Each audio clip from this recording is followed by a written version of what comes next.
is the story of the first heavenly demon, the trap-looking guy, Cheon. The tale begins and we see an old man nearing his death, not because of old age, but literally because blood is splurging out of his nose and mouth. Our protagonist, whom we're going to call Cheon, is staring at his lifeless grandpa without any expression on his face. On this fated day, his beloved grandfather has passed away. He was Gojo Satorud, in other words, cut in half, spoiler alert. However, even though he is staring intently at his lifeless lengthwise grandpa, no tears came out of his eyes. Cheon didn't feel any sadness or pain in his heart, there was only emptiness, despite the fact that the old fart was the one and only family he had. Or I guess it would be more appropriate to say that the old man was his one half and only family he had. Our boy can't help but think how terrible of a human he is for not feeling anything despite the situation. A little flashback to our lady boy's childhood. This girly-looking dude was happily running to his grandpa, excited to present the spirit connection herb he has found somewhere. The old man praises Cheon for the loot, and our boy states that he looked in the eastern parts like what the old fart instructed and found the herb. His grandfather notices that the herb was huge, commenting that they will be receiving at least 5 nyongs for it. Cheon then informs him that there was a fox den right next to where he found the herb. But the mother fox wasn't there, only the babies. After hearing this, the old man became anxious and asked his grandson if he killed the baby foxes. Our boy looked at the old fart straight into his eyes and answers that he didn't, saying that the mother would be sad when she comes back and find her children had been killed. The grandpa was relieved to hear this, so he changes the topic and invites Cheon to have dinner. But before they get to that, the old man made our boy promise something, which is to never show Cheon's true nature to anyone and hide it well within himself. However, our boy apologizes to his late grandfather, saying that he can't keep such promise any longer. We then see our beautiful looking boy turn into a crazed beast with a huge grin on his face, running amok using his 4 limbs like an animal. He charges into someone with a sickle on his hand.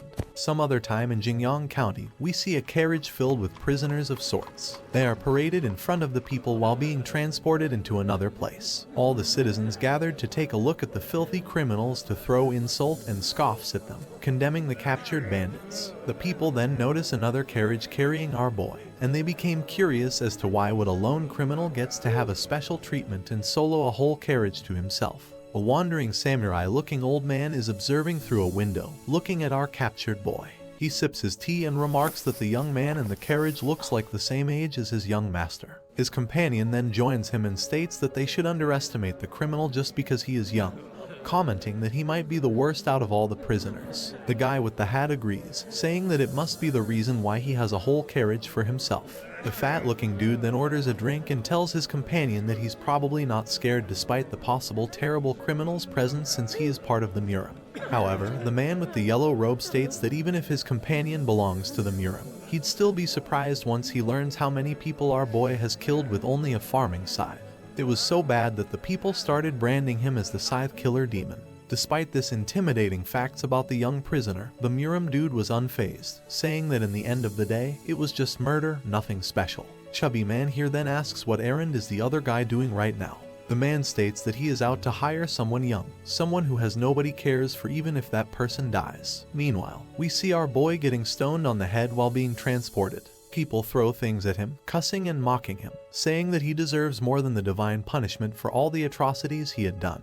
The 2 middle-aged men in the restaurant watch the scene unfold. Then, the guy on a mission sees the face of our hero and was awestruck. In just a single glance, he knew that our boy fits the description of the person he needs to hire. The fatty dude comments that the prisoner is so pretty that it is enough to mistake him as a woman.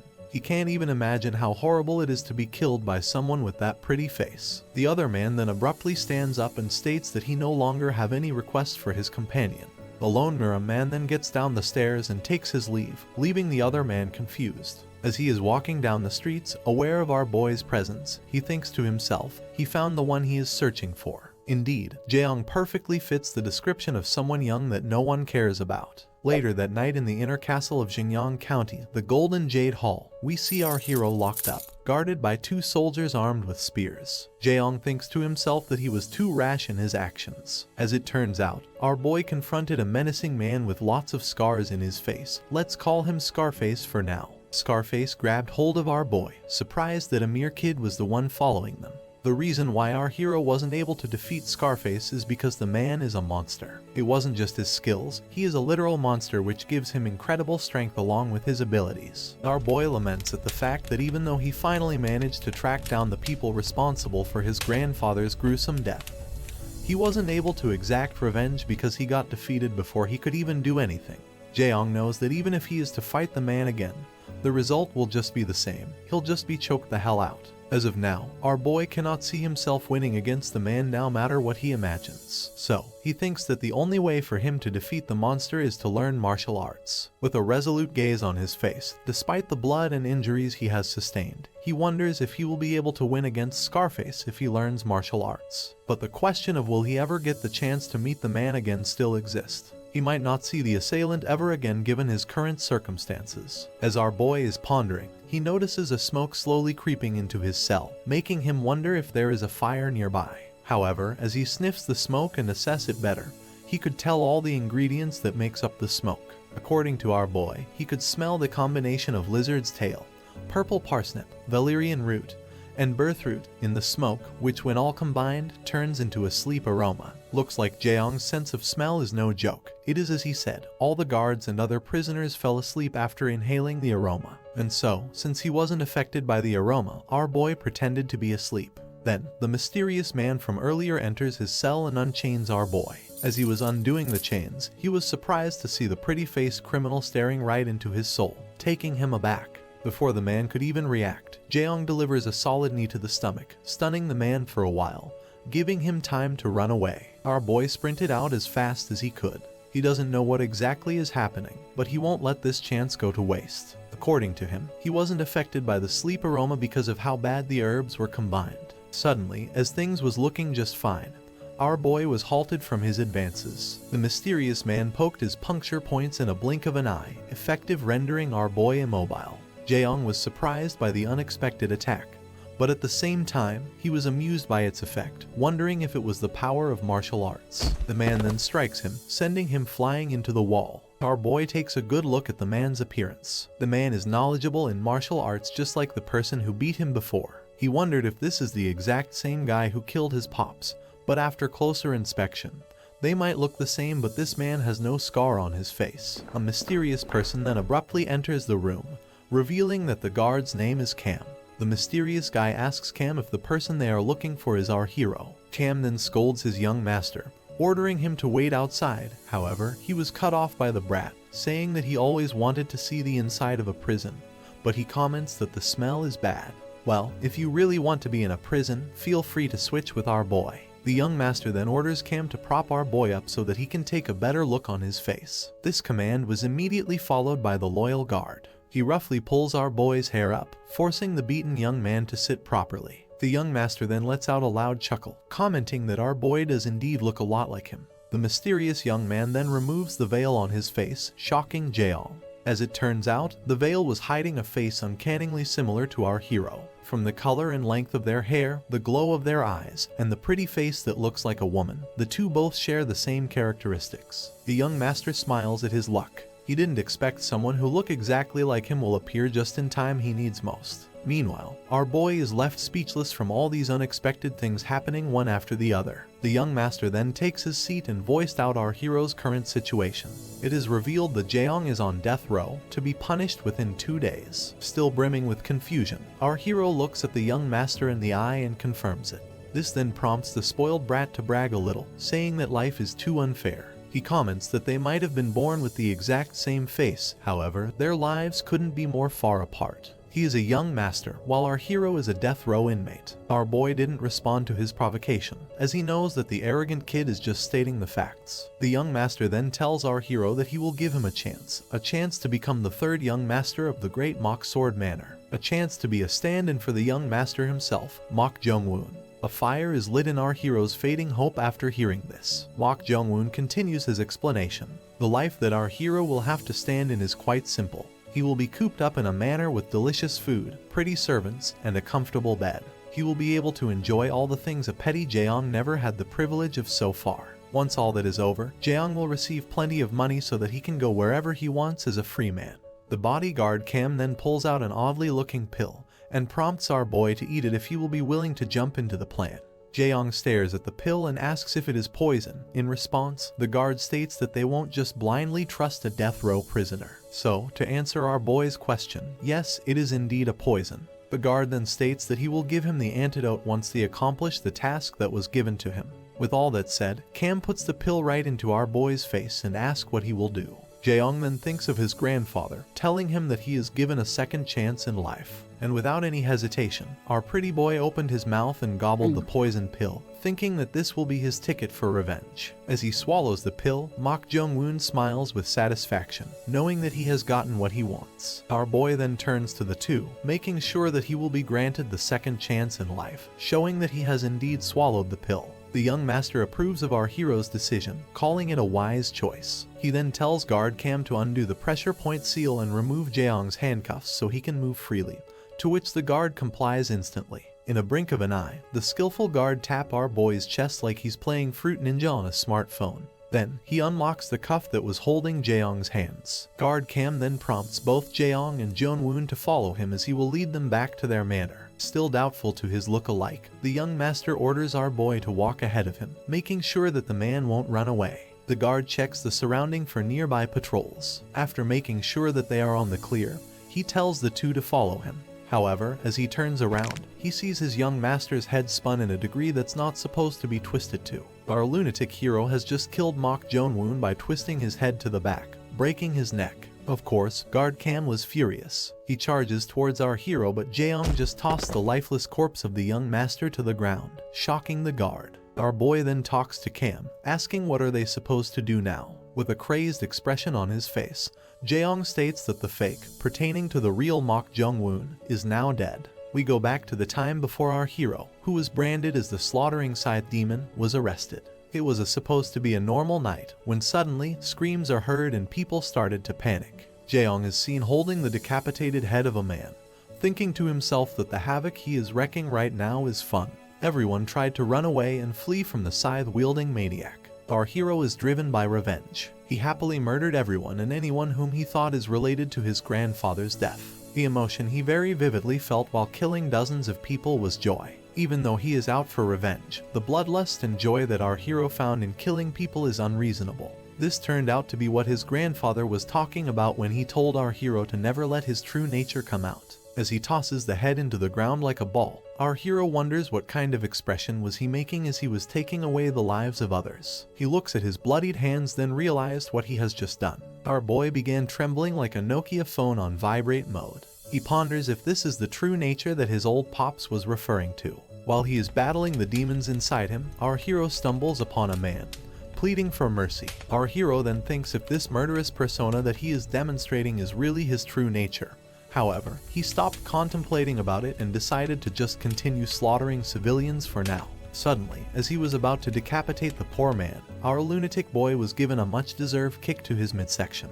The force behind the attack was so powerful that Jaeyoung was sent flying across the room, hitting his back into the wall. Our hero coughs blood from the attack. The attacker, Scarface, praises our hero for surviving the strike. He then unsheathes his sword while smiling. Our hero instinctively knows that this man is troublesome and dangerous. Scarface looked at our hero right into his soul, emitting a terrifying murderous intent. The menacing swordsman commends our hero, saying that even though he hasn't even learned martial arts, he was still able to endure his ultimate attack. He then proceeds to choke the hell out of the bloodied young man. Jaeyoung was astonished by how fast the man is. In a matter of split seconds, the Scarface has managed to close the distance. At this point, our hero is wondering if his opponent is even human. Scarface then states that he was wondering who it was that's consistently following them. He never imagined that it would just be a kid who's even oblivious to martial arts. Jaeyoung was about to ask something from the man, but Scarface stabs him with his sword. He states that a kid who isn't even familiar to martial arts yet can withstand his ultimate move might prove troublesome in the future, so it is best to eliminate him quickly. He stabs our boy repeatedly, determined to end the miserable life of the pitiable young man. He blames our hero for his rash action, telling him that he shouldn't have gone around killing people on a whim. As a result, he has shortened his own lifespan. At that time, Jaeyoung honestly thought that he was going to die. It was a hard pill for him to swallow that he was to meet his demise right after finding the culprit for his grandfather's death. However, in some nasty twist of fate, our hero did not die, despite the fatal injuries he has sustained. But the fact that he was sent in a death throw didn't sit well in him. While he was sitting inside his cell, he thought to himself that if he is ever given a second chance, he would not let go of it. We now go back to the present. Having that in mind, our boy found the opportunity that he was looking for and made sure to have a firm grasp on it, just like how firm his grip is on Mok Jong-woon's head. Cam then grabs our hero by the neck, calling him bastard for killing his young master. In response, Jaeong states that a stand-in like him is supposed to substitute the real person and risk danger. Blind obedience in that situation is what would get him killed, so he acted quickly. Cam then asks him if he didn't consider the possibility that he will kill him for his actions. Jaeong confidently says that if Cam really intends to kill him, he would have done it by now, yet he didn't. This gives our boy the idea that the guard doesn't have any attachment to the late young master. The guard has had enough of the young man's arrogance. He slams him to the ground violently, proving that Jaeong was wrong with his assumption. He then pulls out his sword and declares that he will end our boy's miserable existence. Jaeong looks at him and smiles, asking if killing him right away is really necessary. This piqued the guard's curiosity, asking what the young man meant by that. Our hero states that he had already eaten the poison pill that he gave earlier, so his death is imminent if he chose not to obey Cam. This will be a good opportunity for the guard since the third young master of the Mock Sword Manor is now his loyal dog. All these silly ideas coming out of our lunatic hero's mouth is making Cam even more furious. He asks if Jaeong intends him to betray his young master and use him as his puppet. In response, our hero just smiled, indicating that it is exactly what he meant. Cam then gathered his resolve and thrusts his blade towards our hero. After some quiet moments, we see that Cam's loyalty to the real Mok Jong-woon wasn't that solid. After all, he didn't kill our hero to avenge his young master. Cam then sheathes his sword back and states that from now on, our boy will be Mok Jong-woon.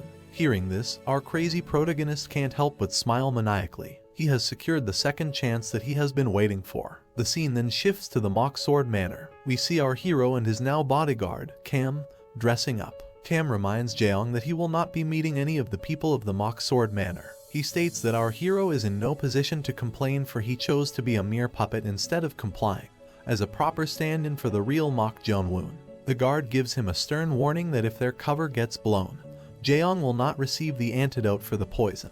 Also, he looked at our boy straight into his dirtied soul and states that if he ever disobeys him or try anything funny, he will not hesitate to dispatch him. In response to that terrifying warning, this crazy young man just smiled and says that he gets it. For the meantime, Cam gives our hero a neutralizer for the poison so it wouldn't spread all over his body. He needs to take one of it every 24 hours so he doesn't die. Our hero is then left alone in his new room, and he immediately ate the neutralizer. He considers himself extremely lucky that he is still breathing up until now. Not only did he survive those stab wounds, he was also given a new life. He wonders if this is his grandpa's will to prevent him from dying early. Our hero reassures his pops that he will not die until he exacted his revenge to those who killed his beloved grandpa. By now, Scarface might probably think that our hero is dead since the body of Mok Jong-woon must have been found by now. Now that he is in a martial arts clan, he will do his utmost best to pretend to be the real third young master and learn martial arts. And when he does, he will find the bastard who killed his grandpops. Our hero then recalls the state of the old man when he found him, lying on the ground with his lower half missing. Jaeong then smiles, declaring that he will kill the bastard the exact same way that his grandfather died. While our boy is eating his meal, he assesses his current situation. He's grateful that he miraculously managed to avoid death and did get the chance to learn martial arts. However, the guard that Cam left him with to keep an eye on him is really bothering Jaeong. The guard is revealed to be Go-chan, guard Cam's disciple. Just like his master, this dude has an arrogant air surrounding him. Go-chan seems to be irritated with the task assigned to him, evident by his frowning face and bulging veins. He thinks that his master sure has gotten soft. According to him, there is nothing special about our hero, for he hasn't even learned martial arts yet. Earlier, Cam informed his disciple about Jaeong killing the real Mok Jong-woon. Of course, Go-chan was baffled, but it wasn't because of his concern for the young master, but for the plan that they were plotting. Cam scolds his disciple for being too loud. He then tells him that nothing will change, Go-chan's role will remain the same. He instructs him to keep an eye on the puppet and make sure that he does not leave the place. As for guard Cam, he will think of a different plan in the meantime. As he was about to leave, he reveals to Go-chan that in the end, they will throw Jaeong away, shocking the disciple. It seems that Cam is still furious to our hero, and he's only dancing on Jaeong's palm for the meantime. He intends to cast him away in the right time and side with someone else. Go-chan then felt that it would be a waste. He states that they have already fed the young bastard poison, so it would be difficult for him to disobey them. However, Cam disagrees, saying that our hero isn't the kind of person to be obedient even if his life depends on it. He states that Jaeong was a death row inmate, and he managed to kill Mok Jong-woon to take his place. Our hero is too quick-witted for someone who was on the brink of death. He tells his disciple that the man they found is too dangerous to be involved with, and nothing good will come out from using him. Just like what they say, a man with nothing to lose is a terrifying enemy. Going back to the present, Go-chan is now hitting his head to the wall, expressing his irritation as if throwing a tantrum. He laments that he can't go against guard Cam's orders, yet he doesn't really like guarding the stranger. Meanwhile, our hero is staring at the door confused by all the thumping he's hearing on the other side. Jaeong decides to pay it no mind and wonders why exactly do Mok Jong-woon and Cam needed a stand-in the first place. Cam just placed a guard to watch our boy and left without any explanation. Although our hero has only been here for a short while, he has already begun to understand the atmosphere of the place. What he immediately felt was that this place isn't so dangerous that they'd need a stand-in. Actually, our hero considers it to be pretty safe. But if that would be so, then they have other reasons aside from safety concerns for needing a stand-in. Our hero ponders and contemplates if guard Cam does not really intend to reveal the reason to him, or could there be another reason? Then it hits him. The guard intends to betray him and switch sides, which is exactly what Cam told Go-chan earlier. Jaeong is really sharp. The night has fallen, yet the obedient Go-chan is still guarding the place. It's undeniable that he's growing tired of just standing outside and found himself dozing off. Suddenly, he was spooked by our hero who abruptly opened the door. The guard asked our boy if he needed to go to the bathroom or something. Jaeong replies that he just wanted some fresh air, and also had a question to ask Go-chan as well, so he invites him to come. Unfortunately, the guard isn't that gullible to accept the offer. He tells our boy to shut up and go back to his room unless he wants to see blood all over the place. This guard has no time for jokes. However, our hero just kept on pushing his luck. He addresses the name by his name and states that nothing bad will happen to the both of them if they kept this a secret. This does it for the guard. He grabs our naughty boy by his clothes and slams him to the wall, performing the infamous Kabedon. He looks the substitute straight into the eye and states that he seems to be forgetting his place. Go-chan emphasizes that nothing good will come out from annoying him, so it is best for our hero to go back inside. In response, the defiant Jaeong just stared at him with a dead expression on his face and states that Go-chan is definitely weaker than guard Cam. He then grabs the man by the shoulder and throws him into the ground like a professional judo master. Then, he pins the guard to the ground and pulls his arm. Now that he has the upper hand, our hero surprisingly performed a pressure point sealing technique. It was so quick that Go-chan ain't even sure of what happened. All of a sudden, he just wasn't able to move his body. However, it seems that Jaeong hasn't perfected the technique just yet, as the guard is still able to somehow move and quiver. In response, our boy comments that maybe he did something wrong. But according to him, he copied what he experienced when guard Cam did it to him. Go-chan was shocked to hear this. He didn't expect that someone would be able to mimic an advanced technique just by seeing it once. It is then that Cam's words of warning resonated in Go-chan's head. This young man is indeed dangerous. In an attempt to control our crazed hero, the guard mentions about the poison, indicating that they still have control over him. He states that Jaeong will die if he doesn't receive a neutralizing pill from them, so he better behave if he wants to live. However, this threat proved to be ineffective to our lunatic boy. He grabs the guard by the chin, forcefully opening his mouth. Then, he bites and wounds his finger so he can drip a portion of his blood to the man's mouth, making him ingest it. Go-chan immediately sensed that there is poison mixed within the blood, so he desperately tried to cough and vomit to expel the blood. Jaeong then reveals that he has tried all kinds of poison ever since he was a kid while foraging for herbs with his grandfather, and at one point, his blood began having poisonous properties. While licking his own blood, he states that he can tell what herbs went into something just by smelling or tasting it, so most poison doesn't work on him. With an arrogant and menacing look on his face, Jaeong declares that he doesn't need any neutralizer nor antidote to survive. Our hero then remembers the question that he wanted to ask the guard. He requests for the man to tell him all about the mock sword manor, to make sure that the guard knows what kind of situation he is in. Jaeong informs him that the poison in his blood can only be neutralized by our hero only, so he better act right and help him. Go-chan looked at our hero with horrified expression on his face, thinking to himself that he is really a demon. Meanwhile, on the Mock Sword Manor main hall, Inside the Manor Master's room, we see the patriarch lying down on his bed with his attendant. The Manor Master, Ma Agaiin, seems to be suffering from an illness and his condition is not promising. His physician laments to see his master's condition, wondering if there's really no solution to their problem. He has recalled all of his knowledge and experience and used all kinds of herbs, but he hasn't even been able to find out the cause of the master's illness. Losing hope about the situation, he prays that his master has already chosen a successor beforehand. As it turns out, the master of the manor did not name his successor before falling ill. The 4 sons of the Mock Sword Manor, where Mock Jong-woon belongs, are the candidates for the succession.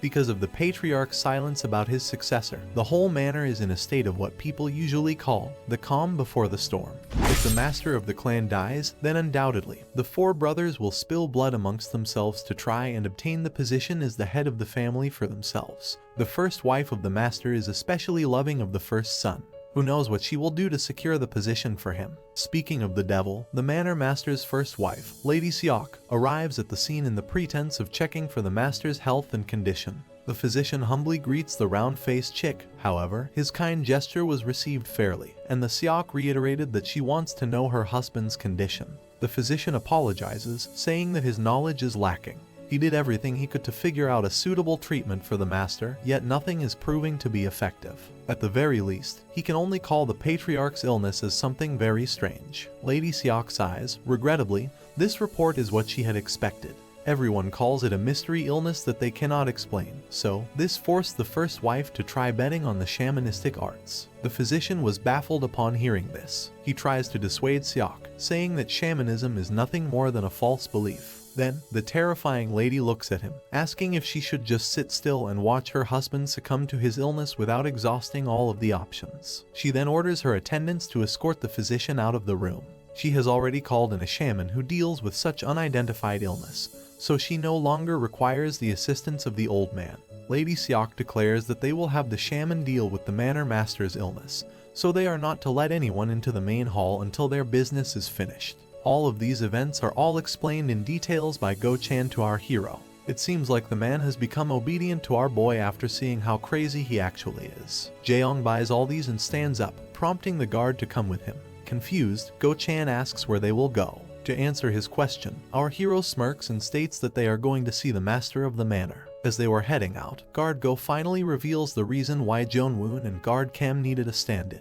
It is because they wanted the firstborn son, Mock Yongho, to start moving and eliminate his brothers. With Jaeyoung as a substitute, the real Mock Jong-woon would have been safe despite the bloody family conflict. Our hero started studying about his brothers. The firstborn is Mock Yongho, 20 years old. He has a birthmark on his left cheek, and just like any typical lords, he loves drinking and womanizing to the point that he goes to the tavern at least every other day. He is the least capable of the 4 siblings and is greedy and cruel. The second born is Mock Yoonpyong, 18 years old. He resembles his mother and has sharp eyes. This one is quite clever and cunning, and who knows what he might do to become the lord of the family. Guard Cam and Jong-woon's plan was like this. He would call his 2 older brothers to one place and put our hero Jaeyoung the substitute with them. Then he will provoke Yoonpyong to kill the stand-in, our hero. After Yoonpyong becomes sloppy and exhausted for killing the fake third son, the firstborn would backstab him and they would kill each other. This plan is also known as winning by default. In this way, regardless of who lives, it becomes such that 2 brothers tried to kill each other, and they would be eliminated as heirs. Then, after Mock Jong-woon is to appear perfectly fine,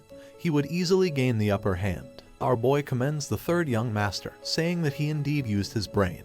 However, there was a variable that they failed to consider, and that is they didn't expect that the person they will choose as substitute will have the balls to kill the young master. Jaeyoung is finally on the move and he has gotten himself a servant, Go-chan. Goncha asks our hero why is he trying to go to the manor of the family head. In response, Jaeyoung states that the life of the patriarch dictates his future in the manor, so he needs to visit him. The guard warns our hero that he will be in trouble once Guard Cam learns about this bold move of the substitute. Our lunatic hero just shrugged the warning off and smiles, thanking Goncha for keeping his mouth shut now and in the future. Goncha knows that he cannot disobey our boy, for his life literally depends on it, so he just frowned and sucked it up. On the manor's courtyard, Lady Seok is seen waiting for the arrival of someone while still maintaining her indifferent demeanor. A small and frail-looking old man arrives at the scene. He will be the shaman assigned by the First Lady to check the patriarch's condition, Myo Shin. Right to the get-go, the old man asks Lady Seok to see the master of the manor immediately,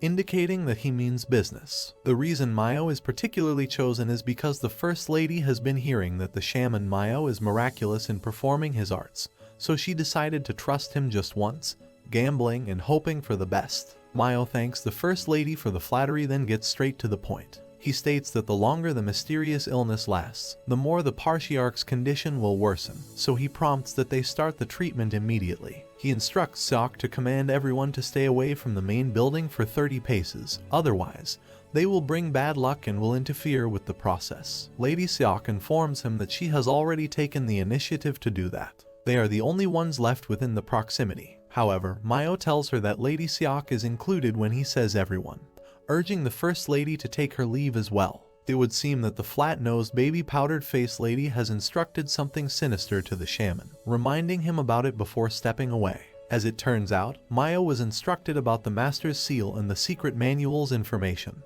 and the shaman is determined to produce results. Lady Seok states that she will be rewarding him 300 silver coins if the old man manages to find them immediately, to which the old man graciously accepts. Along the way, the First Lady commands the guards to leave the site as well and not to return until further notice. In her mind, she didn't really want to believe in something as uneasy as shamanism, but in order to achieve her goals, she is willing to do anything.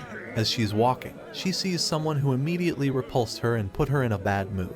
It is none other than the fourth son of the patriarch, Ma Kyuchun, who is currently training his body, looking jacked as heck. His face and body remind me of Kazuya Mishima from Tekken. Out of all the four brothers, Lady Seok loathes Yuchun the most as he is of lowly birth, having a geisha for a mother. Geishas are female entertainers who usually don't sleep with their clients, but this one is a special case. Her face filled with asphalt frowns. She states that even if she can understand the patriarch fooling around with a geisha, she can't stand the idea of giving the manor to that born from a lowly blood. As the First Lady leaves the scene, our hero appears with Go-chan in tow. He immediately took notice of Yuchun. Go-chan informs him of the fourth son's identity and states that the man is practicing his martial arts. Our hero has already did a background check on the man. As it turns out, Ma Kyuchun is the most outstanding out of the brothers. He has an impressive martial prowess, but isn't lazy with his training. He has the character that resembles the manor master, thus he's receiving the most favor. Jaeong takes notice of the man's peculiar stance, wondering if it's really a method to learn martial arts. Go-chan mimics the stance and informs our hero that it is a process called horse steps, which is used to improve the strength of the lower body. It is an important step in martial arts for all combat style, for it is said that the power comes from one's lower body. Our boy takes notes of this, then asks something rather unsettling to guard Go-chan.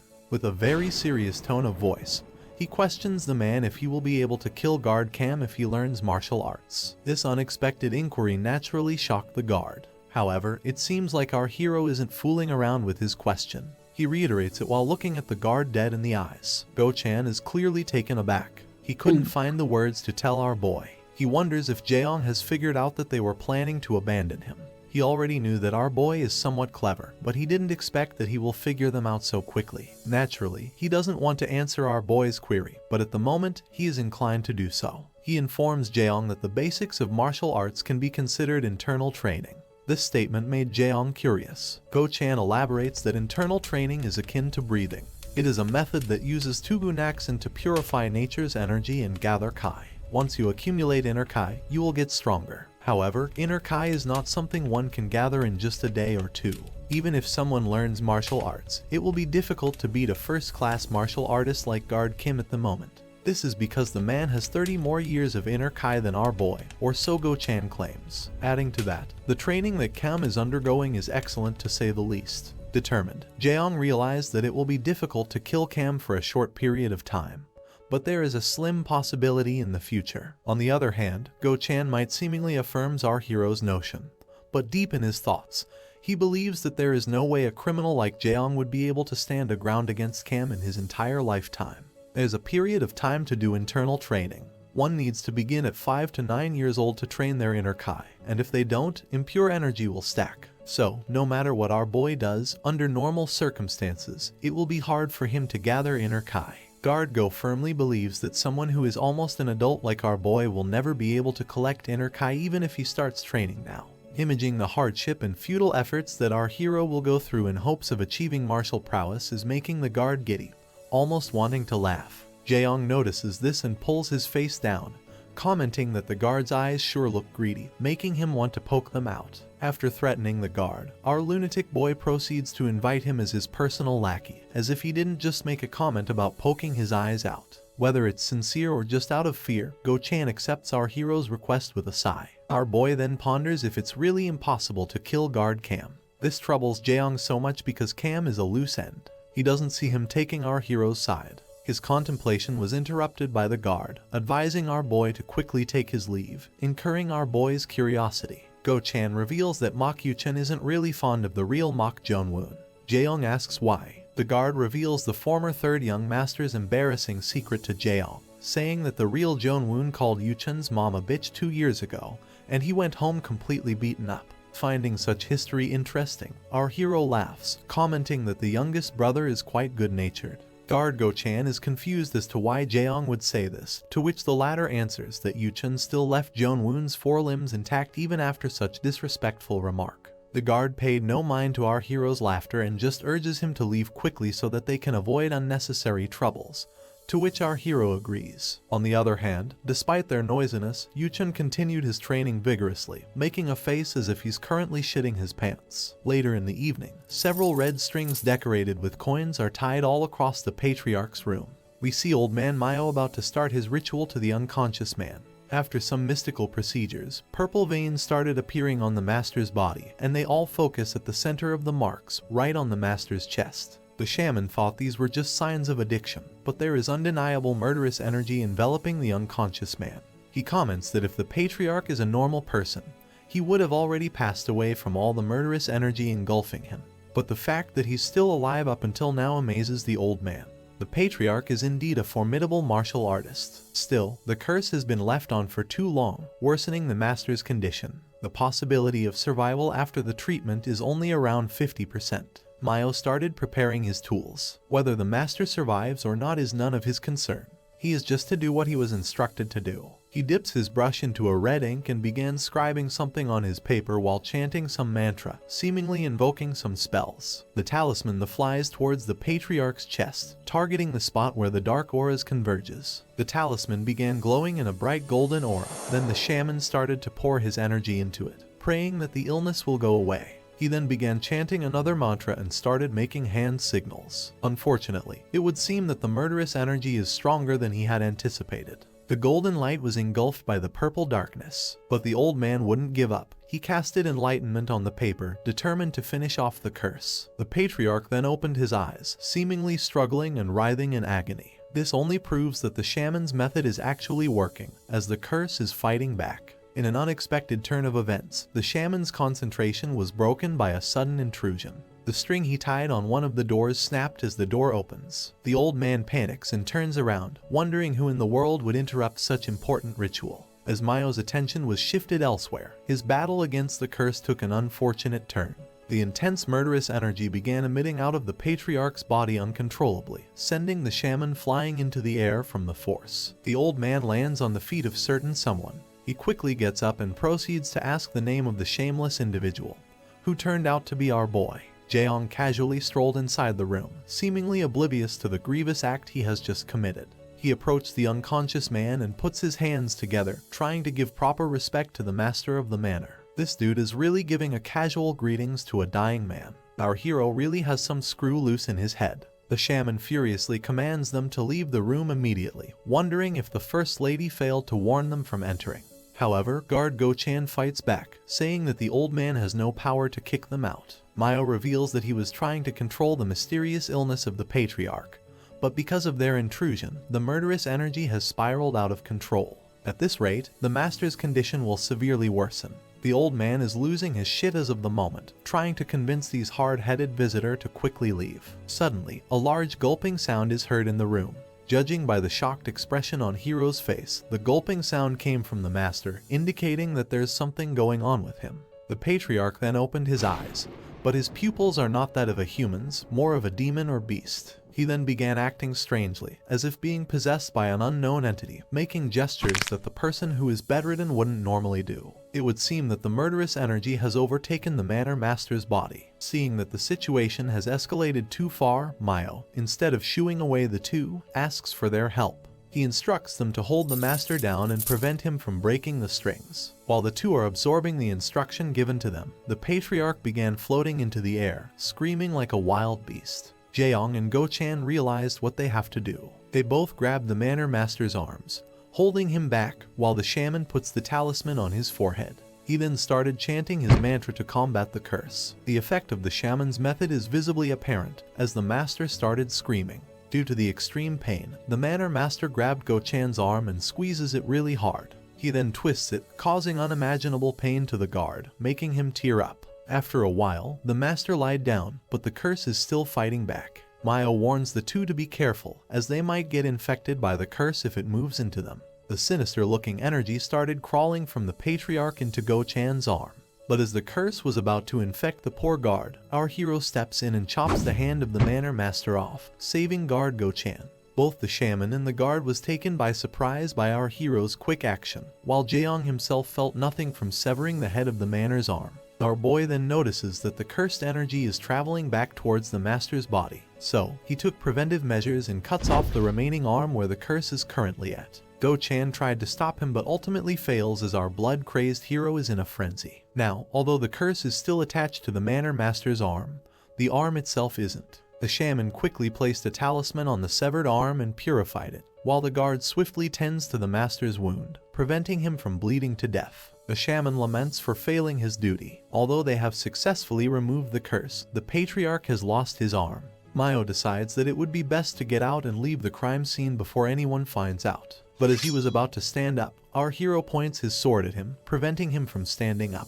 Go-chan tries to ask Jaeyoung what he intends to do, but the young master only signaled him to shut up. Our boy asked the shaman if the murderous energy was the one that's causing the master to fall ill. In response, Mayo sarcastically tells him that it is, questioning if Jaeyoung hasn't figured it out by now. He comments that the curse was taking over his body. Mayo continues, saying that the fight isn't over yet. He commands our hero to sheath his blade, unless he also wants the Manor Master to die. Jaeyoung, ever the quick-witted, took hint of the old man using the word also in his statement, indicating that there is someone who wants the patriarch dead. Our boy smiles and threateningly asks the old man the identity of the person who wanted the Manor Master dead. He asks if the person is the one who hired the shaman. However, Mayo tries to clear of the accusation and says that it is all a misunderstanding. Of course, our hero won't believe such bullshit. He draws his sword nearer the old man's throat, telling the man that he only has one option if he wants to live. Cornered by our boy, Mayo nervously answers our hero's question, saying that the main culprit is none other than the First Lady. Seok told him that it isn't necessary that Mayo spares the life of the Manor Master. All that the First Lady instructed him to do is to locate the secret manual,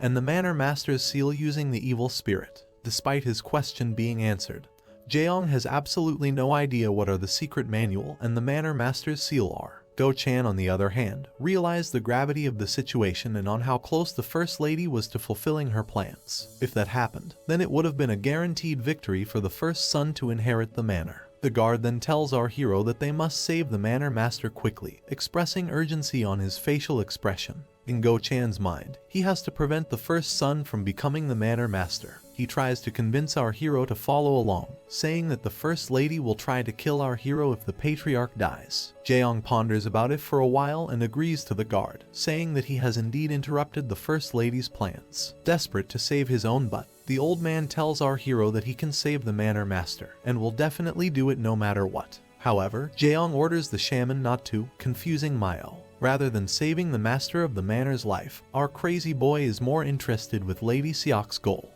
He also wants to find the location of the secret manual and the seal. Both guard Go-chan and Mayo the shaman were repulsed by our hero's greediness. Mayo tries to dissuade our hero, saying that if they try to do anything one more time, the patriarch's life will be in serious danger. However, our hero doesn't care and just orders the old man to hurry up. Guard Go-chan deems that Jaeyoung is really out of his mind. He might not know what our boy is planning, but he knows the dangers of it. Nonetheless, the old man proceeds to prepare for our hero's request. He started tying up the red strings from before to the patriarch's hand and into a doll. Curious, Cheon asks what the doll is for. The old man answers that it is a vessel. If the manor master gets into contract with the evil spirit once again, he may actually die. So, the shaman decided to link the vessel to the manor master and trick the evil spirit into thinking that it is the patriarch. He then places the vessel on top of the severed infected hand and proceeds to begin the ritual. Immediately as he starts chanting, the murderous energy began creeping into the string.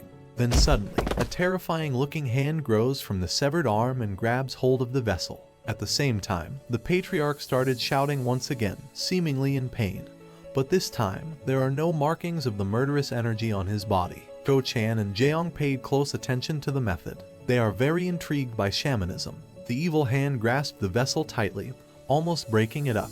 Mayo is surprised by how strong the murderous energy actually is. If he forces anything further, the evil spirit will be freed. Unfortunately for him, the lunatic Jaeyoung will not listen to any explanations or warnings that he says to him, putting him in a tough spot. Then, something hits the back of the mind of the old man, an idea that might trick our hero and save the shaman's life. Mayo can't help but grin with what he just thought. Mayo tells our boy that he will now begin to restrict the evil spirit. However, he asks if it's really okay for the guard to be inside with them.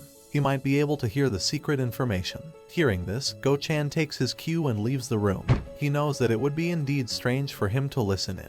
With the guard gone, the shaman started the procedure and began chanting spells. Suddenly, the patriarch opened his mouth and his eyes began to glow. But instead of random screams, the patriarch actually speaks in a deep and menacing voice, asking who called upon him. Mayo knows that the effects of the rituals have taken place. He talks to the entity and tells it to heed his questions. The shaman asks the entity for the location of the manor master's secret manual and the seal. This caused the master to shout random words for a moment. Then after a while, it revealed that it is located in the medicinal hall underground, past the front stone door. Both our hero and the old man quickly took note of this, quickly storing the valuable information in their minds. Suddenly, the grip of the spirit on the vessel became unbearable. It crushed the wooden doll into pieces and started to groan several hands as well. Mayo quickly instructs our hero to cut the string linking the patriarch and the doll. We can see that the murderous energy is starting to creep towards the patriarch's real body through the string, trying to take over the master's body. Without any hesitation, Jaeyoung swiftly severed the string with his blade.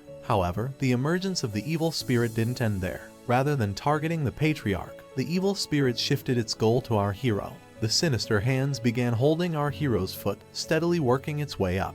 Confused by the sudden development, Jaeyoung takes a glance at the shaman and sees that the old man is grinning with malice. It would seem that this is the countermeasure that Mayo planned. That's why he sent guard Go-chan out of the room. Our hero wasn't able to do anything. He just froze on where he stands, bewildered, as the hands started enveloping his whole body. We then see our hero stunned, unable to move. The shaman places a talisman on his forehead. The entity was an evil spirit from the beginning, seething with a strong killing intent. Mayo knew that it was only a matter of time before it broke free from control. So, he thinks that it was fortunate enough that the evil spirit has transferred to our greedy boy. With this, the shaman has completed his mission, finding out the location of the seal and secret manual, while also getting rid of the obstacles in the form of our hero. He intends to pin all the trivial matter on Jaeyoung. Meanwhile, our hero's consciousness is drifting somewhere. He comes face to face with the curse that has possessed him. The evil entity is filled with malice and vengeance. It asks if it is our hero who dared deceive him with the fake vessel. Possessing our hero's body, the evil spirit decides to take over Jaeyoung's body instead of the patriarch, leaving our boy's consciousness trapped within his own mind in an eternal slumber. When Jaeyoung comes to it, he finds himself in a forest in a nice and peaceful day. He remembers the place. It's the watering hole he used to visit before tragedy struck his life. Jaeyoung is very familiar with this peaceful mountain, since he frequents it when he was a child to fetch water. However, even though he knows the place all too well, somehow, it feels a bit strange today, as if something is amiss. He delves within his thoughts, wondering what was it that he's forgetting. What was it that's making him uneasy? Suddenly, he notices a fire breaking out. The direction of the flame points towards his house. Worried for his grandfather, he dropped the pail of water and hurriedly rushed to his home. While sprinting to the best of his ability, he prays to whatever god there is that his grandfather is alright. Unfortunately, when our hero arrived, he finds his grandfather lying on the ground with his lower half missing. Devoured by despair, he tries to wake the old man up, not paying attention that he's only holding half of the man who used to be his pops. At that very moment, the thoughts of losing his beloved grandfather finally sunk into our boy. He realized how important his grandpop is to him. While he cradles the lifeless old man in his arms, the curse appears behind him, finally discovering what Jaeong truly desires. He casts a curse on our hero, infecting the young boy's mind. Then all of a sudden, our boy hears a familiar voice which catches his attention. When he turns around, he sees his grandfather, alive and kicking, calling for his attention. Jaeong knew that he was just holding the dead old man moments ago, so he is bewildered to see him walking just fine, as if it was all a terrible nightmare. Filled with extreme emotions, Jaeong can't help himself and launches to his old man, hugging him tightly. His grandfather is taken aback by his grandson's sudden clinginess, asking what has gotten into him. Jaeong can't find the right words to express his relief. All he can do is tear up, all while telling himself that he won't lose his grandfather ever again. As it turns out, this is all just an illusion created by the curse, so that our hero will be stuck in this wonderful dream forever, allowing him to take control of Jaeong's body. The evil spirit rejoices as he watches our hero cherish the past, the lost precious memories and love. Call it a blessing or a cruel ploy, but the curse intends to trap Jaeong in this endless happiness. Seeing that his target is fully indulged with the dream, the evil spirit became confident and approached our boy. However, as he strayed closer to Jaeong, our hero unexpectedly looked at him with a menacing glare. The evil spirit was taken aback by this unexpected development, but before he could even react, Jaeong grabs hold of its face. The entity struggled to break free from our hero, but all its efforts was in vain.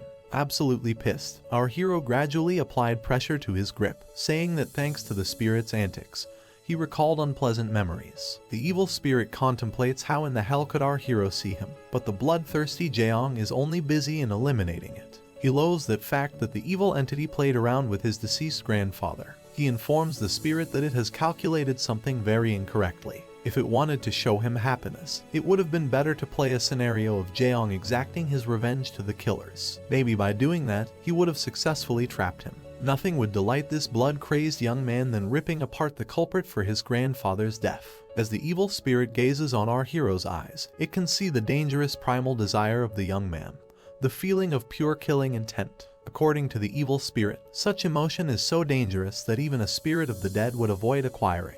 The entity wonders if such emotion is really something a living being can possess. However, it appears that something is tying down that overwhelming killing intent to our boy, which even the evil spirit has no idea about. While our boy is preoccupied terrorizing the evil spirit, his grandfather reveals why he has named him Jaeong. Even though our boy is a child that is different from others, the old fart wished for him to grow up to be kind and righteous. That's why he chose the character Righteous for his name. As our hero gradually dominates that evil spirit, the fake grandfather slowly disintegrates into nothingness. Before the old fart completely disappears, he tells our hero that he will always continue to pray for Jaeong to grow up as a righteous person. Sensing the danger, the evil spirit's instinct kicked in. The person right in front of him is dangerous to say the least. It has to escape. As the entity flees, Jaeong chased it with a sickle on his hand. Ironically enough, the evil spirit born from murderous energy is fearing our boy's killing intent. It even thinks that the man is absolutely nuts, forcing it to escape deep into our boy's consciousness. Fortunately for the spirit, he has already entered our boy's body and has a bit of control over it. He carefully dived deeper into Jaeong's consciousness, losing the man. The entity then finds himself on a field filled with greenery and breathtaking sky. It was surprised to find such a bizarre place deep within Jaeong's mind.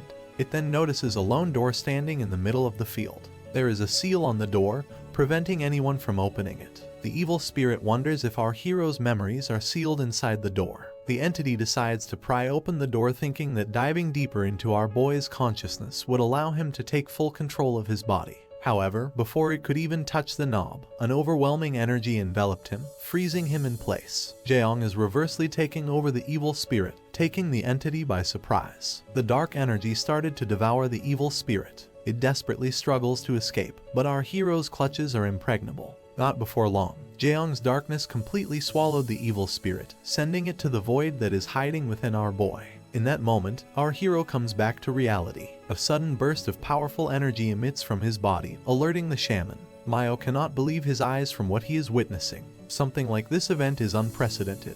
No one should be capable of doing such a thing.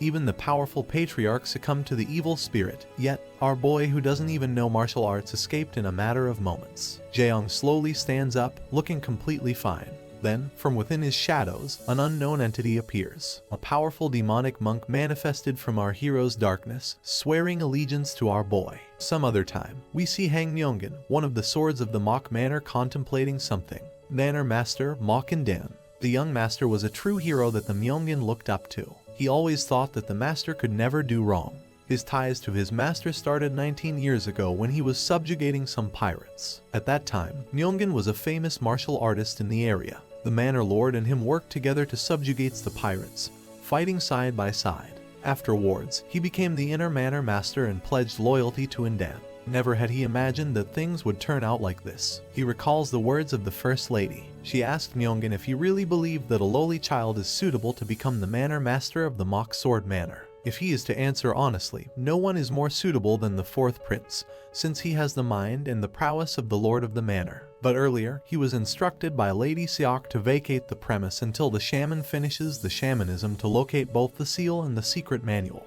For the peace of the Mok Sword Manor, the loyal soldier allowed it, but it is still weighing his conscience down. He is absolutely certain that the shaman is a fraud and the First Lady is going to use some kind of medicine to threaten the Manor Lord. Bothered by his thoughts, the soldier abruptly stands up, yelling that he can't let things go like this. This goes against the pledge of loyalty he made to the Manor Master. Fueled by his unwavering loyalty, the soldier decided to check things out despite the order of the First Lady, and went to the residence of the Patriarch. Going back to our hero, the shaman is absolutely horrified on what he is witnessing. It is not just a regular vengeful spirit that is standing in front of him. The thing that is standing beside our boy is a high-class evil spirit. Our hero then gives his first command to his new pet, telling the Baldy to go kill the shaman. Old Man Mayo quickly deployed countermeasure from the attack, conjuring a barrier. He cannot believe that our boy just commanded a high-class evil spirit like nothing.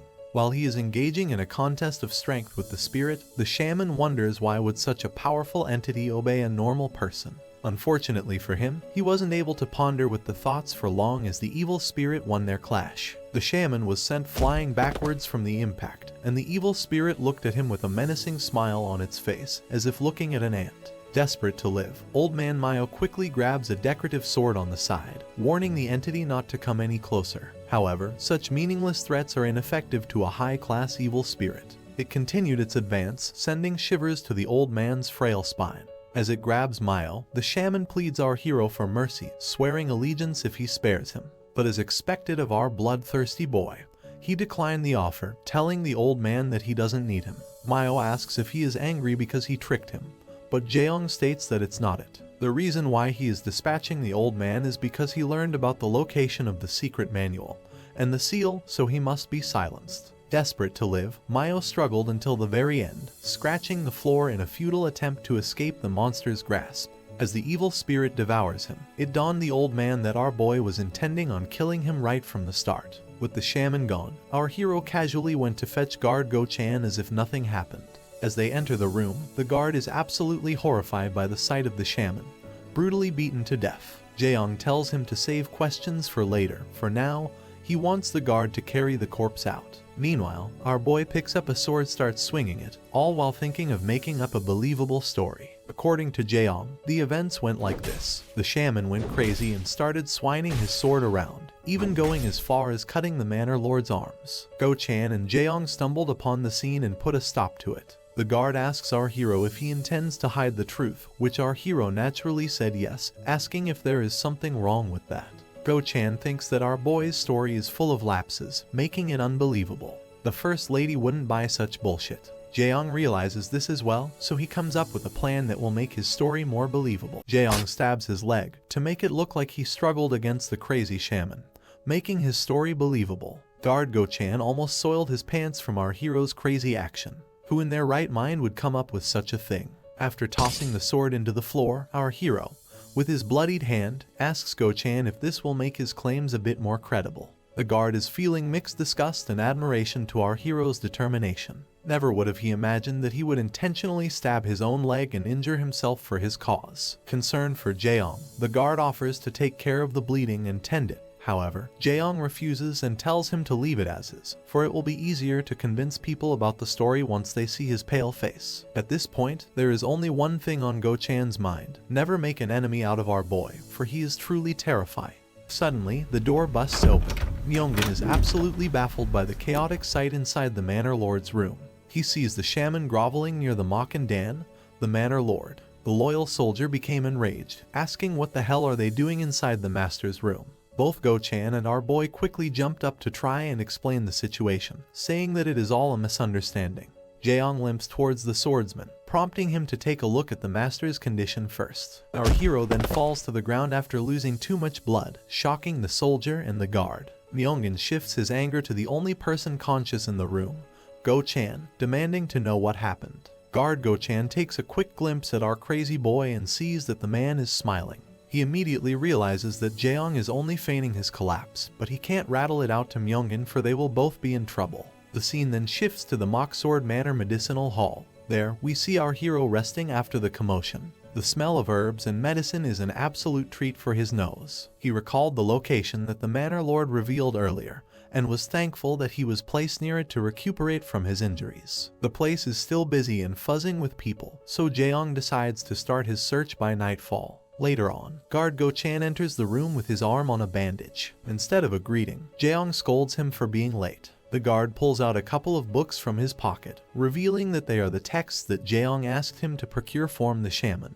Our boy asks if there's really only 2 of them, to which the guard states that those are the only ones he managed to acquire. The rest were burned to crisps. As it turns out, the higher-ups ordered to burn all the shaman's possessions in order to get rid of the evidences of the incident. While a little bit disappointed, Jaeong was left with no choice but to accept it. The only ones that remained are the Master Chu's summary and the first tome of Anomaly. Despite the disappointment, he acknowledges Go Chan for doing a great job of taking them, so he praises him. The guard asks our hero why is he interested in such books. In response, Jaeong prompts him to look outside from the window. However, when the guard did so, he saw nothing but the dark sky, leaving him even more confused. In reality, the monk demon that our hero has summoned is looking at them from the window, but it seems that the guard isn't able to perceive him.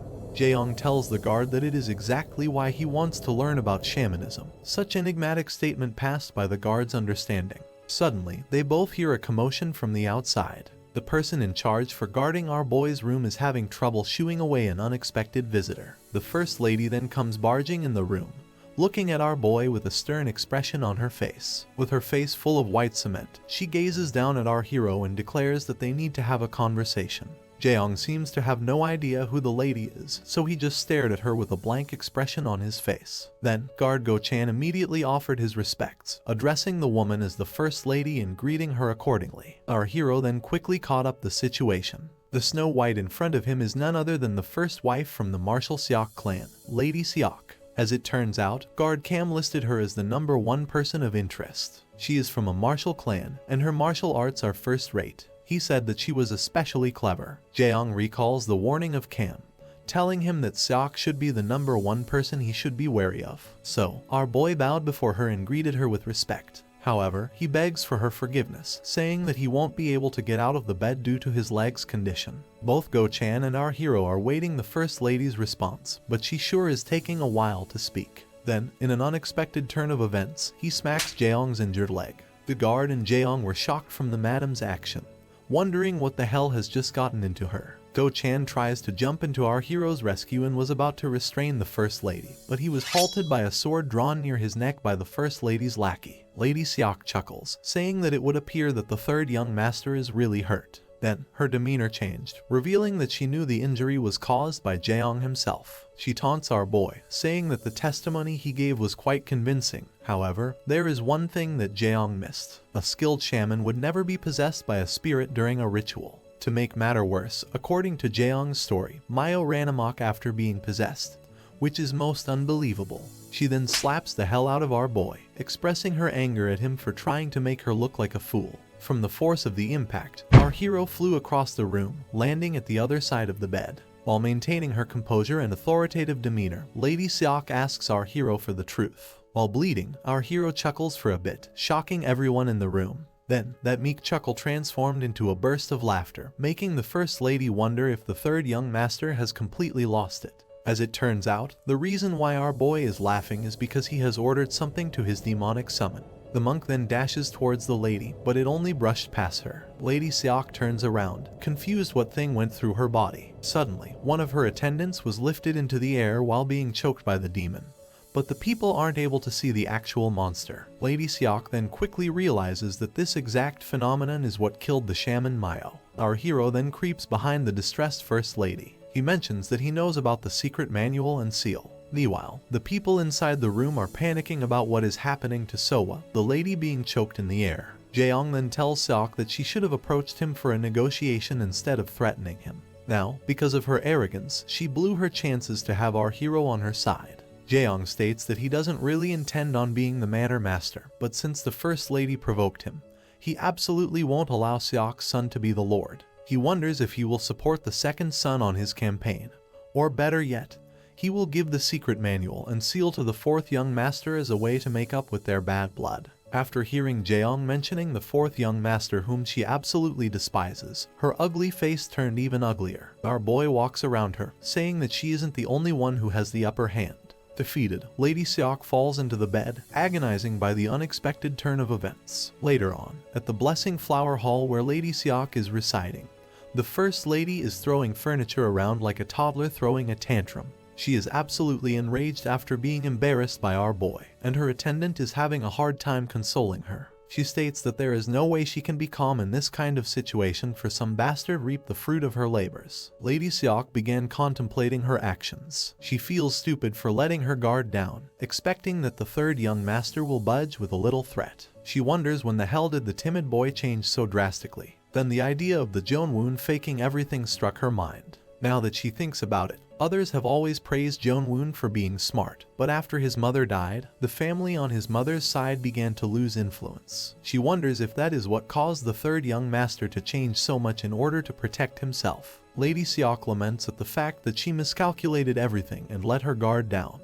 Then, her subordinate suggests that she will go and kill him before he could try anything. However, Lady Seok orders her not to, for it will be even worse for them if Jaeong passes the secret manual on to someone else. She collects her composed, declaring that she won't allow herself be dragged around by the third young master. Then, Seok orders her lackey to inform the Phoenix Pavilion that the shaman Maya was killed. The subordinate is terrified after hearing the command, hinting that she doesn't really want to associate herself with the said pavilion. As it turns out, Shaman Myo Shin is a member of the Phoenix Pavilion, a dangerous organization. Knowing that the pavilion will not sit idly after knowing of their shaman's death, Lady Seok lets out a sinister grin, saying that things won't go smoothly for our boy. Later that midnight at the Medicinal Hall, we see our hero reading a book called Master Shu's Summary. According to the material, when a person dies and turns into an evil spirit due to their unresolved resentment, its strength depends on many conditions. There are different classifications of the spirit. First is the red spirit, which is bound to a specific location, which power is limited to chills and goosebumps. Second is the orange spirits that can latch onto a human and cause lethargy. Third are the yellow spirits. These are very dangerous spirits that should be exorcised, for they can actually kill a person,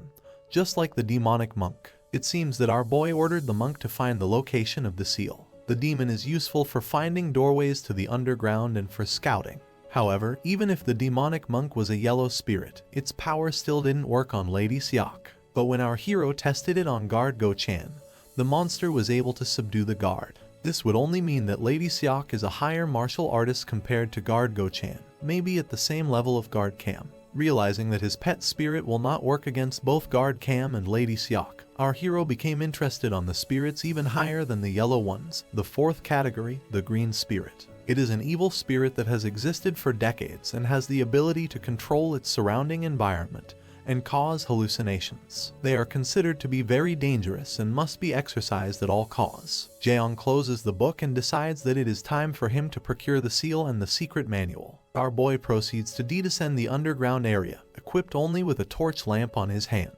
Jaeong is amazed of how deep the underground chamber is. Well, this only testifies how valuable the secret manual and the seal are. Now that our boy learned that the demonic monk's power won't work against guard Cam, he opts to find more cards he can use against the man. Finally, after a long descent, our hero stumbles upon a steel gate. Inside, he sees 4 doors and remembers that the patriarch said that the way is on the 4th door. As he enters, he finds another massive area, making Cheon wonder if this kind of setup is really necessary. Then, he unknowingly stepped on a booby trap which causes a huge boulder to fall above him. Fortunately, Cheon was quick to react. He immediately moved to the side, dodging the approaching danger. However, he's still not allowed to let his guard down. Multiple arrows came flying right towards him, which our boy easily avoided. The barrage is not stopping, so he used his lamp to deflect all the projectiles coming his way. Following those arrows is a massive swinging log, giving our hero a bit of trouble. He skillfully dodges the trap, leaping off into the air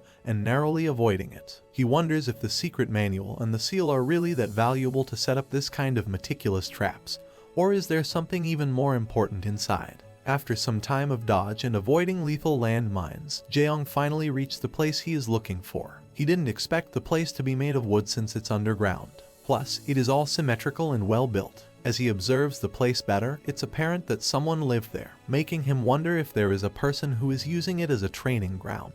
Nonetheless, inside a box placed on a table, he finds what's he been looking for, the secret manual. According to Go-chan, the secret manual is divided into two, a sword technique and a cultivation technique. Our hero decides to take both of the books and hides them inside his clothes. Even though he has acquired his goal, it's still hard to accept that those are the only important things inside this massive place. As he is walking around, he notices an unkept chest that looks oddly unnecessarily heavy and not functional. There are also traces of it being dragged in. Due to his curiosity, Cheon decides to take a look and investigate further. As he pushed away the chest, he sees a trapdoor beneath it, sealed with some talisman. It clearly indicates that something important is inside it. He opened the trapdoor and finds a wooden chest, which is also sealed with charms. Cheon digs it out and feels an ominous aura around it. As soon as he opened the sealed chest, the fire of the lamp was extinguished. Inside the chest was a book with a leather cover, and it's clearly not an ordinary book. Upon observing it closer, our hero notices that it had a sickening smell and texture. Then he realizes something gruesome which made him smile menacingly. The book's cover is made from a human skin. Some other time, a loud beating of a drum is heard. We see a room full of people who seems to be celebrating some occasion. And in the middle of it all is the second young master, Ma Agaiin, who is the host of the party. As it turns out, he is delighted for he senses that he is close to being the manor master, and it is all because of the help of certain someone.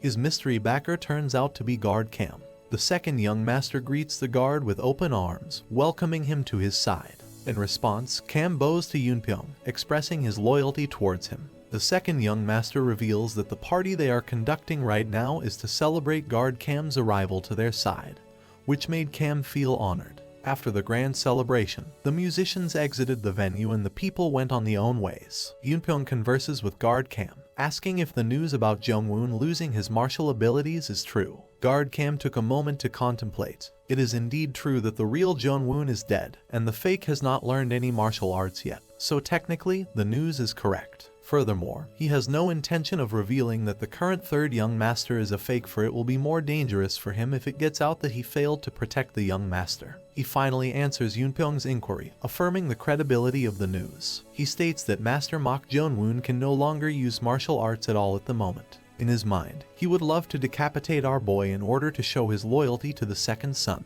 Yoonpyong laughs at Jungwoon, commenting that the kid was powerless to begin with, but now, he can no longer use martial arts. That is one way to lose in the succession competition. He thanks guard Cam for joining his side, saying that he's grateful to have someone as talented as Cam working under him. However, when he asks Cam about the reason why Jungwoon lost his abilities, guard Cam remains silent. Pressing the issue further, the second young master states that he will forgive Cam even if he is the reason that Jungwoon lost his martial prowess, saying that people make mistakes. Unfortunately for him, guard Cam stood firm. He asked for his forgiveness, for he cannot tell the master the real reason yet. In reality, if he does informs Yoonpyong about it and it accidentally became public, he will have no choice but to wipe the second son out. He then reassures his new liege that the reason will not harm him even if he doesn't know what it is. Convinced, Yoonpyong decides to trust Cam and leave it at that. As it turns out, the reason why the second son revere the guards so much is because he is an assassin from a certain infamous place. Hearing this, Cam cannot help but flinch. Guard Cam never imagined that the second young master would know of his history. He only considered him as a child before, nothing more. Seeing his reaction, Yoonpong digs deeper, asking the guard if his background was supposed to be a secret. Cam nervously answers no, but in reality, he's reprimanding himself for his carelessness. After that conversation, the second son dismisses the guard. As Cam walks away, Yoonpong informs his lackey that the guard is hiding something, making him wonder if the third young master is plotting something. He orders Cho Il-sung to go check what Cam is hiding and if the third young master actually lost his martial ability. Cho Il-sung inquires his master if he just need to do a recon mission, to which Yoonpong denies. He tells his lackey to go wild and break an ankle or something while he's at it. Going back to our lunatic boy, we see him still entranced by the peculiar book on his hand. The beating he can feel through his fingertips while holding the book is no mere imagination. But paradoxically, the feelings under his fingers are something clearly close to death. Jaeyoung's full interest is drawn towards the book. He contemplates why would such a thing be hidden down here. His curiosity is growing stronger each second that he stares at the text. He would love to hurriedly open and check its content right now. But before he could even do so, the demonic monk manifests behind him, halting his action. Our hero asked his summon why he suddenly appeared. In response, the demonic monk stared at him straight into the eye, as if trying to convey something. The monk then showed his respect to our boy, but its trembling and constant perspiration is visibly apparent to our hero. Jaeyoung's attention then returns to the book, deeming it as something great. However, he takes into the account the monk's behavior. If the demonic monk is here, then it could only mean that someone is close by, which would only mean that there is an intruder near the hidden place. On the surface, Cho Il-sung is on the way to investigate our hero, jumping from one tree to another while using the darkness of the night as cover. He sees guard Go-chan yawning while standing guard. Cho Il-sung immediately found it odd. Why would Go-chan stand outside instead of guarding the supposedly injured Jung-woon? He goes to our boy's room and finds Jung-woon sleeping, so he took the liberty and went inside. On the table, he finds a peculiar book that catches his attention. He skims the content of the book and was shocked at what he found out. The thing he's holding right now is the real deal, the secret manual. Il-sung decides that he will take the book and bring it back to his master. With it, they will definitely gain the upper hand in the succession. Suddenly, our hero appears behind him, wide awake and harboring a murderous gaze. Jaeyoung slams the intruder's head into the table violently. Cho Il-sung's nose bled from the force of the impact. He realizes that the third young master was just pretending to be asleep. Our lunatic hero then repeatedly smashes the man's face to the table, as if he's a salaryman stamping some documents. Cho Il-sung faints from the continuous assault, and when he comes to it, the first thing he sees is the face of the lunatic Jaeyoung upside down. As it turns out, our hero tied the intruder upside down. He slams a knife on the table, indicating that it will be a long night for Cho Il-sung. With a sinister smile and terrifying glare on his face, Jaeyoung prompts the man for a long conversation. A little flashback on what happened after our hero used Cho Il-sung's face as a drumstick. Go-chan entered the room, only to find the intruder unconscious on the ground. Our hero asked if Go-chan knows him, to which the man says yes. He informs our hero that Cho Il-sung is the second young master's guard, making Jaeyoung curious as to why he was ordered to come in his residence. Go-chan states that considering that Il-sung is wearing a mask, his intention for being here must not be good. In response, our hero carried the unconscious man and tells the guard that he will make him confess everything. Go-chan tries to dissuade our hero. He gets in the way, saying that it would be better if they just let the man go, for it might cause trouble for them in the future. He reasons out that the second son is famous for being protective of his people, especially if they are talented. If Jaeyoung hurts Il-sung, Yoonpong will definitely be angry. However, our hero has no interest with such talk. He twisted the guard's injured arm and prompts him to move out of the way. Groveling on the ground, Go-chan begs our boy to stop whatever he is about to do, saying that they will definitely face harsh consequences. But our hero just ignored him and walked away with Il-sung in tow. Seeing that he won't be able to persuade the young master, Go-chan lied down and decides not to bother anymore. Despite this, he worries that the lunatic Jaeyoung will kill the guard, but he thinks that even though our boy is reckless, he's pretty smart, so he might not do such a thing. Going back to present, Il-sung demands for our hero to untie him, but Jaeyoung innocently looked back at him, asking why would he do such a thing. In response, the arrogant Il-sung states that he is here by the order of the second young master, Ma Yoonpong.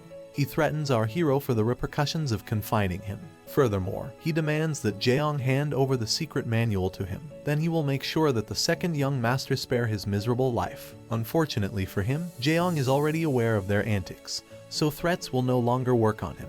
He smiles at the guard, saying that facing the second young master sounds fun. Naturally, Cho Il-seng got confused by Jaeong's unfazed demeanor. Our hero states that it must really be true that his brother really loves his subordinates, since this soldier is still acting as if he has the upper hand despite the situation he's in. Jaeong stands up and tells the man that he will untie him now, to which Il-seng deems as a wise choice. However, when Il-seng's hands were freed, he noticed that he's now missing an index finger, and the blood dripping from his hand indicates that it is freshly cut. Then, our sadistic hero decided to make it comical and commenced a pop quiz, asking whose finger might this be. Of course, Il-seng was surprised, but he didn't react that bad because he doesn't feel any pain. Then, he realizes that he also can't move and feel his inner energy. To relieve his confusion, Jaeong tells him that he has used paralysis poison on the man. He reveals that he made it with the herbs from the medicinal hall, causing paralysis from the neck down for a couple of hours. Now, Jaeong declares that it is now time for the question and answer portion. For this game, contestant Il-seng should answer our crazy boy's question immediately. Every second wasted will equate to one finger loss. As for the first question, our boy inquires why Yoonpyong sent Il-seng to his quarters. After stating the question, Jaeong smiles and starts the countdown. As soon as she counted to 1, a finger flew to the air. Il-seng begged for him to wait just a moment, but our hero is not a man of patience. Another second has passed, meaning another finger severed. Jaeong states that he will keep on going unless Il-seng provides an answer. At this rate, Il-seng is no longer in the right state of mind to think about the answer. All he cares about is for the crazy Jaeong to stop chopping off his fingers. However, our hero is dead serious about the game. The only finger left on one of Il-seng's hand is the thumb.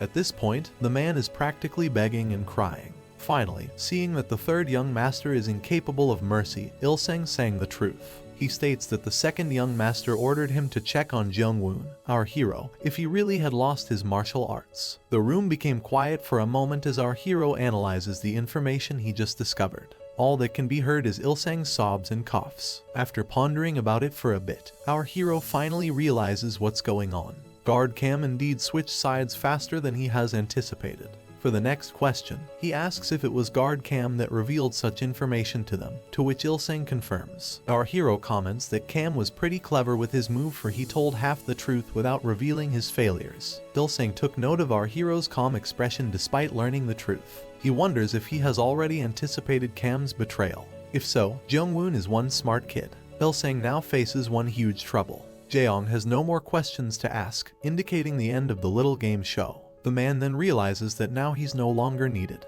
Jaeong will absolutely get rid of him. So, in order to save his life, he suddenly shouts, pledging his loyalty to our boy. He states that he didn't know Jung-woon was this smart. He truly is the perfect candidate for the manor master. Il-seng spouted every buttery words to our hero, saying that he will do anything for him and such, all just to get our hero's mercy. Our hero agrees, saying that there is actually something he would like Il-seng to do anyway. He asks if he's ready to hear it. In response, Il-seng eagerly answers yes, saying that he will immediately follow his orders. Then suddenly, the knife that our hero is holding penetrated the poor man's neck. Il-seng tried to voice out his complaint to our hero for tricking him, but all he can do now is cough blood. Jaeong grins, saying that he's only testing Il-seng's words when he said that he will do anything.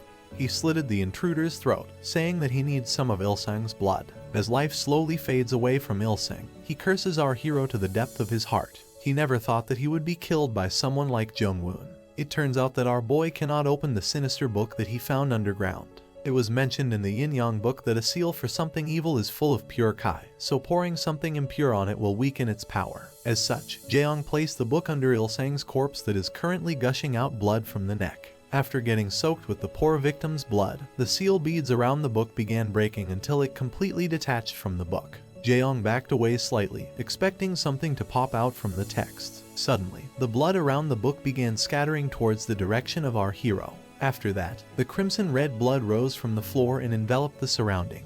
It then converged into a single point, as if forming an unknown creature. The thing fully manifested itself after some brief moments. Then, with its power, our hero got sucked into a domain expansion like from the Jujutsu Kaisen anime.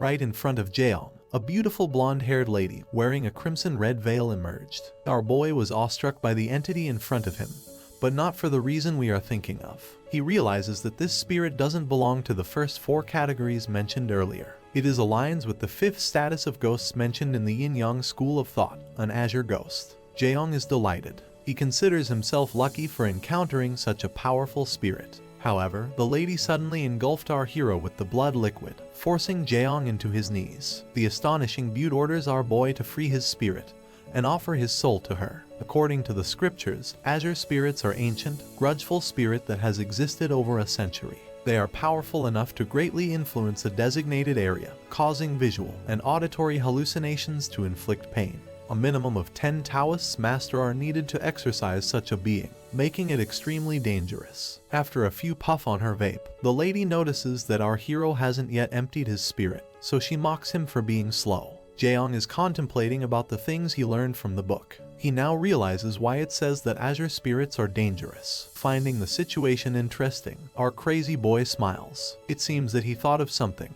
The woman became confused, wondering why our boy is wearing such disgusting smile. Jaeong states that he finds it comical that spirits, no matter how powerful they are, end up lusting for someone else's body. He states that it would seem spirits can't do anything without a body. The lady just stared at our hero while he makes such comments. Then, feeling his luck, Jaeong provokes the lady, taunting her to take his body by force if she can. In response, Blood Girly shoots at our hero, making a hole on Jaeong's torso. Our boy falls into the ground filled with blood, while the spirit looks down on him. She isn't done yet and follows it up by striking our hero to the face, completely ripping off half of Jaeong's face. Demonstrating the overwhelming difference in their power, the lady states that there is nothing Jaeong can do, so he best be obedient and offer his soul to her. However, our hero didn't succumb. Despite the injury he has sustained, he tried his best not to fall, shocking the spirit. She's amazed that the man withstood all of her attacks even though his face was torn off and his flesh were all flayed. Still, the power gap between them remained unchanged. He tosses our hero to a pillar, causing Jaeong to violently hit his back. Seeing the mortal's tenacity, Blood Girly gives him an offer, saying that she will fulfill one of Jaeong's desires if he submit to her. Although all beaten up, our hero mustered his strength to ask why would she offer him something like that. In response, the spirit states that it is a mere consideration for his bravery. Jaeong then asks what will happen if he refuses. The spirit's eyes enlarge, and states that she will simply kill Jaeong and look for another soul to take over. Our boy then states that there is one wish he would like to be granted. This excites the spirit, eagerly asking what it is. She states that she will even tear anyone to pieces if Jaeong wishes for it. Our lunatic hero then smiles. He states that his desire is for the spirit to shut the fuck up and became his familiar already. This enraged the spirit so much that she unleashed all of her power to Jaeong, challenging him to endure it all. She taunts our hero even more, all while continuously punishing him. However, she laments for a bit having to damage such promising soul like Jaeong's. Our hero is devoured by a torrent of blood, converging towards him. While being punished by the attack, our hero's mind entered a certain state where he assesses everything. This taste is much more red than a cornelian cherry, much more viscous, grimy, and foul, with a metallic taste. All of his senses, his touch, his sight, his taste, they all tell him that it is indeed blood. However, it is still different for Jaeong. The plentiful blood he has tasted when he was still called the slaughtering scythe ghost. He recalled the taste of the blood back then. The trembling of life, heat, and warmth, that is what it meant to be alive. But the only thing he can feel while being enveloped by this large amount of blood is death. Then, something shocks the azure spirit. Jaeong realizes that all of these are just an illusion created by the woman. With the newfound state of mind, our hero was able to break the illusion, sending him back to reality. The overwhelming aura of our hero sent the lady flying and crashing into the wall. The spirit falls into the ground, baffled. She has lived for countless of years, but this is the first time she has ever encountered something like this. She stares at our hero, who looks completely fine and menacing. Never would have she imagined that a mere kid like our hero will be able to shatter her illusion.